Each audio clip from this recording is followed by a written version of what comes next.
Hello everyone, welcome back to our channel KBR constructions Visakhapatnam. మనం last part 10లో చూసుకున్నామండి. Soil filling అయితే అయిపోయింది. And ఇప్పుడు మనకు వచ్చేసి ప్లింత్ బీమ్స్ అనేవి స్టార్ట్ చేసాము. అండ్ ప్లింత్ బీమ్స్కి మనం మార్కింగ్ అయితే చేసుకున్నామండి. కింద ఎటువంటి బురద అంటకుండా మనం అయితే సిమెంట్ అండ్ ఇసుకని మనం మిక్స్ చేసుకుని వేసుకున్నాము. అండ్ దాని తర్వాత మనం రాడ్ బిల్డింగ్ కూడా ఫినిష్ చేసుకున్నాము. అండ్ మనకి ఇక్కడ వచ్చేటప్పటికి 14 అండ్ 12 అనేవి వాడామండి. లెంత్ బట్టి రాడ్ సైజ్ అనేది మనం యూజ్ చేసాము. అండ్ మనం చూసుకుంటే ప్రతి ప్లింత్ బీమ్ కూడా మనకి ఫౌండేషన్ మీద రన్ అయ్యే బీమ్స్ కూడా కనెక్ట్ చేసుకున్నామండి. ఎందుకంటే మనకి ఆ స్ట్రక్చర్ అనేది చాలా స్ట్రాంగ్గా పట్టుకుంటుంది.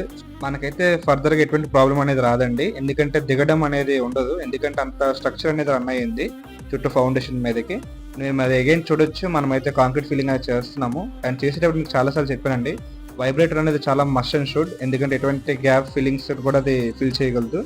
సో మీరు చూసుకున్నట్టయితే ఏవేవో రావడం అనేది ఆ స్ట్రక్చర్ కూడా మీకు చూపిస్తున్నాము. అండ్ మీరు చూడొచ్చు మన కనెక్టింగ్ ప్లింత్ బీమ్స్ అనేది ఎలాగ ఉందో. అండ్ నెక్స్ట్ ప్రాసెస్ అనేది నెక్స్ట్